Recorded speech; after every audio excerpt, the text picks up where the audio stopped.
Thanks for joining us. Prime Minister Mark Carney met face-to-face with Canada's premiers today in Charlottetown, Prince Edward Island. At issue is Canada's response to fresh tariff threats from the United States. Carney told reporters, quote, "Unity is Canada's greatest strength." We all recognize that the most important thing we can do is to continue to build this economy strong and unite this economy.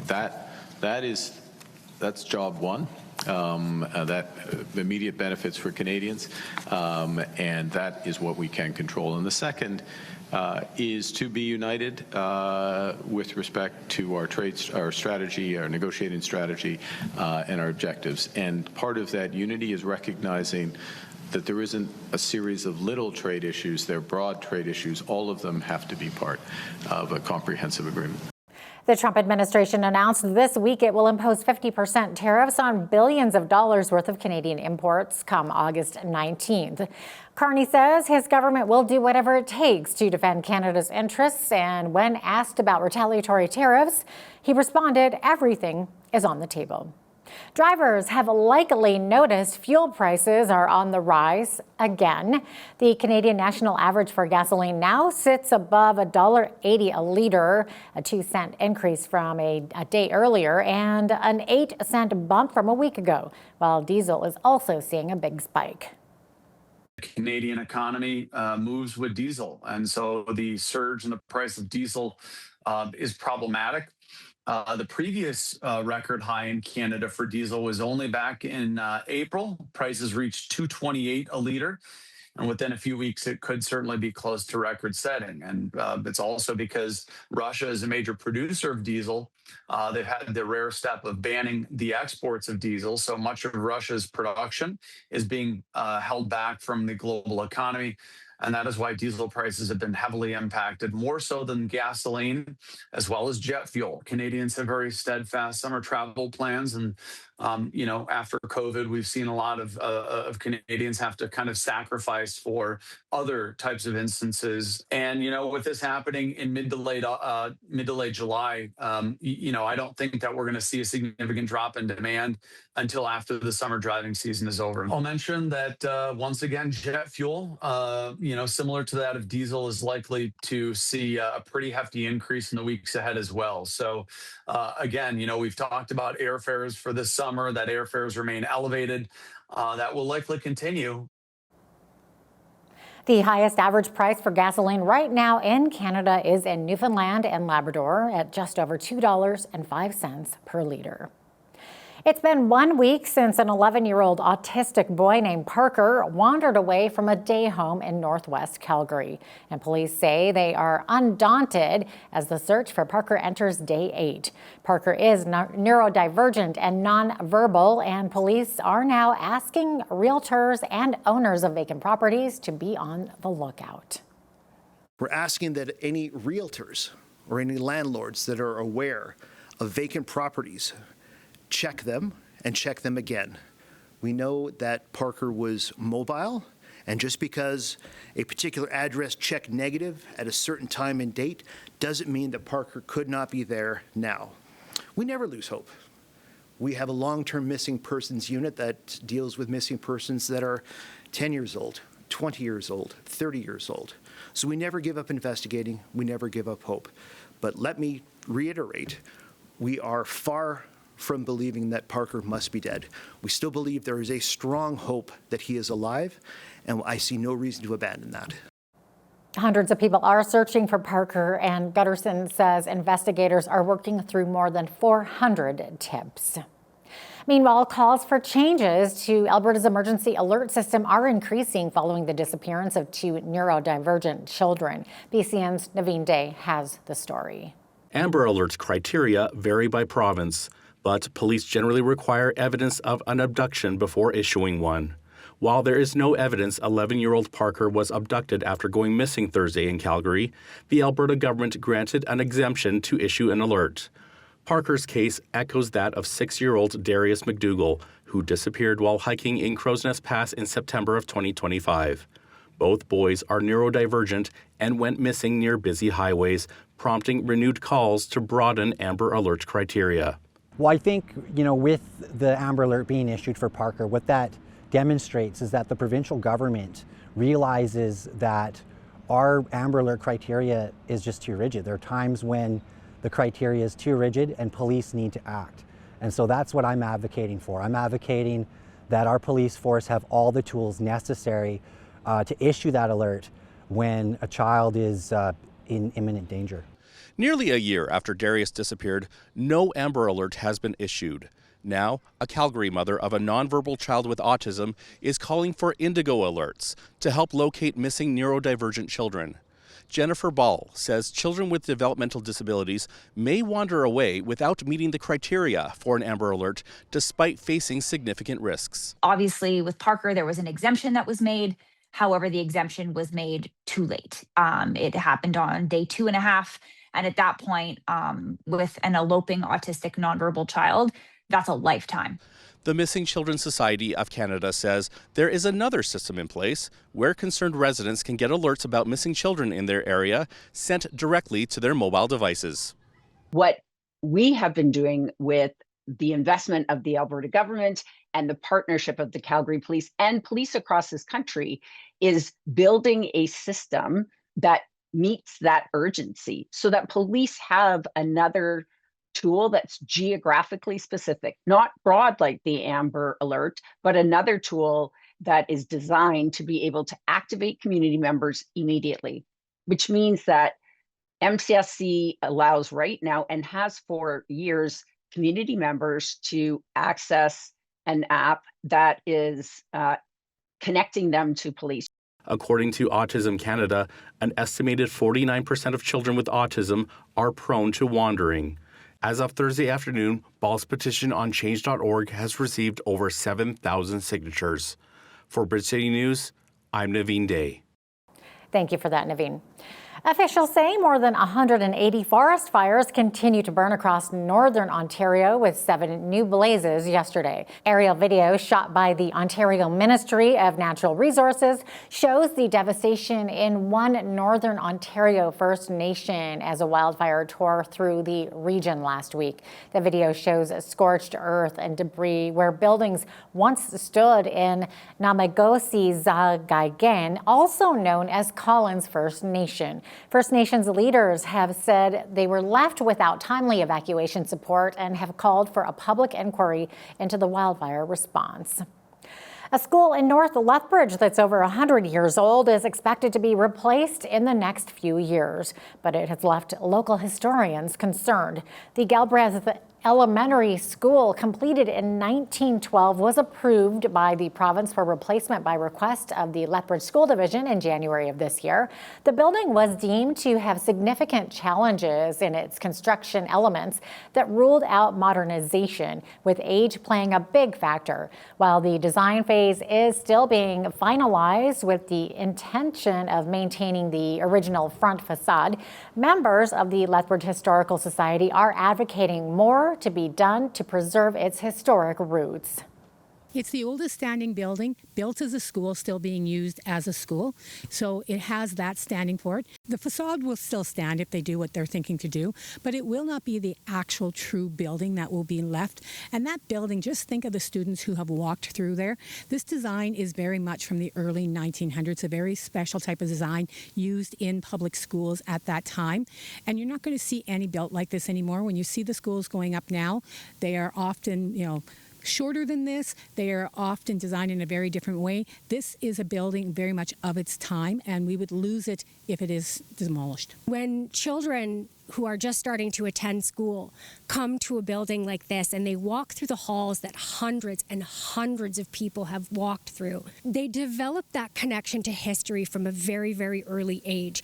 And when you can connect people to their history at 5, 6, and 7 years old, that thread stays with them as they grow. If we don't engage our young people and our new generations in history, we will eventually lose the respect for, the preservation of, and the lessons we can take from history. The Lethbridge School Division is hopeful for a potential completion date for the project in 2030. A new default speed limit is coming to the town of Coaldale. The speed limit on roads without posted signs will be reduced from 50 to 40 kilometers per hour. The change will only apply to unposted roads, while Highway 3, Highway 845, and the 30 kilometer per hour playground zones will remain unchanged. Dustin Yankee, Director of Infrastructure for the town of Coaldale, says the decision is based on traffic data and is aimed at improving road safety. Over time, there's been increasing discussions and complaints from residents about speeds across towns. From the administrative side, we did a comprehensive speed study. We reviewed 5 years of data. What we found was that most people are pretty reasonable already, going close to the 40-kilometer proposed speed limit. So really the goal is to create a lower baseline so that we can bring down the top-end speeders. And it's part of a larger traffic safety initiative. So we will be pushing out a fair amount of communications in advance. There will be billboard signs along the highways, social media notifications. There will also be a mail out to all the residents in town.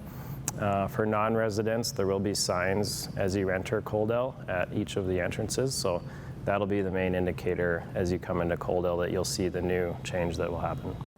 The change will take effect on September the 1st. Lethbridge County has issued a fire ban as extreme wildfire risk continues across the region. Effective Thursday morning, all outdoor burning is prohibited until further notice. County officials say hot and dry conditions have left vegetation highly susceptible to fire, and even a single spark could quickly ignite a fast-moving grass fire. Landscape looks green right now, but that's deceiving. Fire spread data and conditions rated very high to extreme. Dry grass and weeds ignite easily, and it only takes one spark to start a fast-moving fire. Alberta's been doing very well on typical statistics. We're actually lower than average, but weather like this, it can change in such a short period of time. We're taking precautions, we're getting ahead of it, and we're being just proactive. It's a great time of the year. It's summer, it's hot, everybody's excited, school's out, and I think that if everybody just slows down and be cognitive about their health and making sure they're hydrating as well. Activities that are not allowed include recreational campfires, burning barrels, and incinerators. Spitz Stadium and the Lethbridge Elks are ready to host a cross-country baseball tournament, one that they haven't hosted in 12 years. As part of their 45th season, the AA Elks will welcome 7 clubs from Montana this week for an Alberta-Montana State Championship. BCN's Landon Hickok has more details. Beginning this Saturday and continuing on until Wednesday, the 29th, Spitz Stadium will host an 8-team double elimination tournament for the Montana-Alberta American Legion Baseball League. The Elks will represent as the only Albertan team in this tournament after finishing at the top of their league with a 17-7 record. The team says that after long road trips south of the border, they're ready to impress at home. Yeah, I mean, I think the key to our team this year has been the depth, be it on the mound or even throughout our lineup. We've been able to put up some runs, and we've definitely been able to handle some of the grueling stretches of the conference schedule. Handling emotion and execution is always key. With everything of a state tournament and a possible championship in play, if you don't handle your emotions, you usually don't come out on a very successful ending. I don't see it as any added pressure. I think it's cool. We get to play the night games. We get to have our families here, and all the big crowds kind of wanting us to win. So I think it's, if anything, it's kind of just a confidence boost instead of pressure. This will be the first time that Lethbridge has hosted this tournament since 2014. They'll be looking to clinch a championship for the first time since 2004, as multiple current players will be moving on from the team after this summer. I mean, it's my last year. It's good to have stayed at home, so looking forward to this moment like my whole life. Lucky enough to be able to have it, so just take it all in. I think it's developed me a lot from coming in as a 10th grader, just growing as a baseball player, and then playing club ball, and then just going to college, coming back, and I think it's just excelled me as a player. Yeah, I mean, it's huge. I mean, 3 years, and it's kind of a good way to end the Elks' career, like personally, but I think it's I don't know, I've had a good season, so it's cool that we get to host it and, bring it to Lethbridge, I guess. It's cool. The winner of the state championship will head to Northwest Regionals in Medford, Oregon this August. The Elks begin their tourney journey against the Billings Royals this Saturday at 7 p.m. We've definitely been quite successful at home this year, here at Spitz in our home yard. We've played well, and so that always sets you up for, a pretty positive attitude. For Bridge City News, I'm Landon Hickok. Sean Haney here with RealAgriculture.com. Saskatchewan pulse producers are getting a renewed path forward in crop genetics as the Saskatchewan pulse growers announced this week, along with the University of Saskatchewan's Crop Development Centre, that there's a fresh breeding agreement for lentils and faba beans. This is exciting stuff for the industry. This updated partnership puts farmer-driven priorities directly at the center of future variety development. For lentil growers, the focus is squarely on tackling top on-farm challenges, improving yields, boosting resistance to devastating root rots like Aphanomyces and Fusarium, and adding Group 5 and Group 14 herbicide tolerance.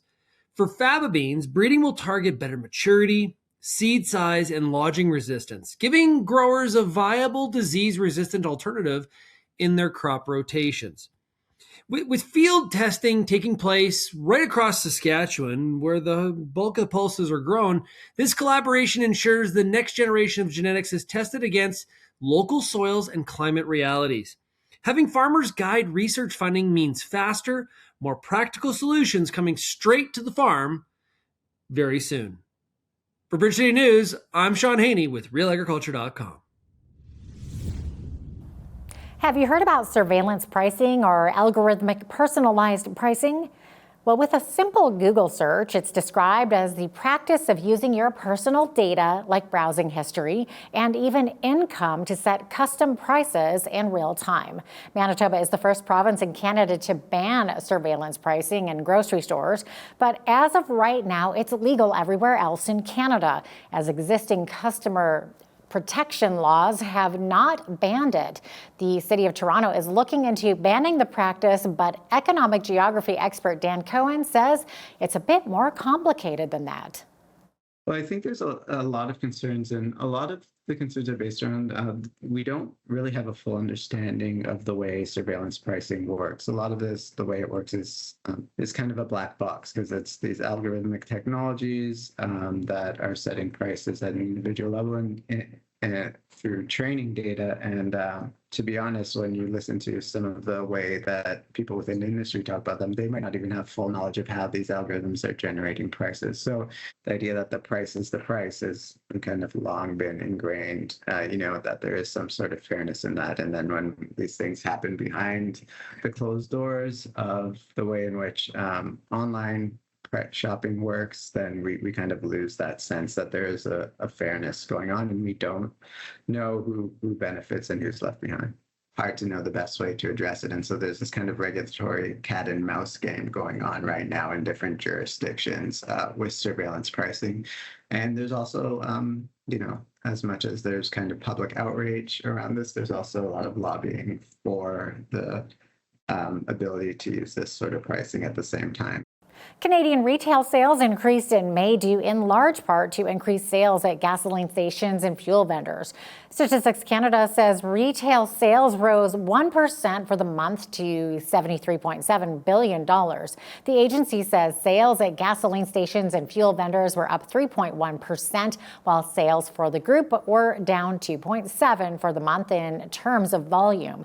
StatCan also says its advanced estimate suggests retail sales increased by 0.4% in June, while cautioning the figure will be revised. And now here's a look at today's markets. The TSX was down 292 to 35,192.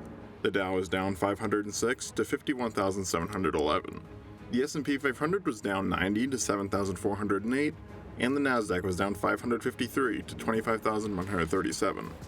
West Texas Intermediate oil was up $5.53 to $92.36 US per barrel. Natural gas was down a cent to $2.91 US.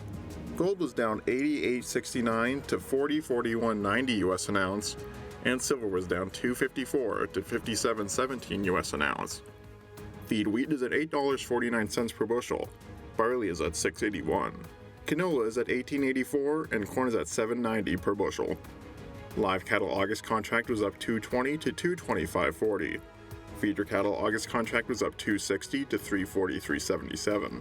Lean hogs August contract was up 70 cents to $1.02.15, and the Canadian dollar was even over the past 24 hours and currently sits at 71 cents US.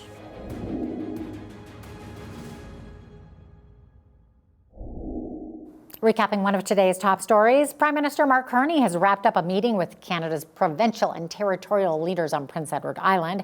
Carney says while trade talks with the U.S. are intensifying, he and the premiers will have to be convinced any U.S. trade deal is worth the paper it's written on. And coming up next, Calgary Bureau Chief of the Western Standard, Dave Naylor, gives us his thoughts on the Premier's meeting and how Manitoba's Wab Kinew has come out saying he's open to Alberta and Ontario's plans for the Northern Shield pipeline. Also, when you see news happening in your community, be sure to send us an email at info@bridgecitynews.ca. You can also visit our website or YouTube channel anytime for more of our content and poll questions.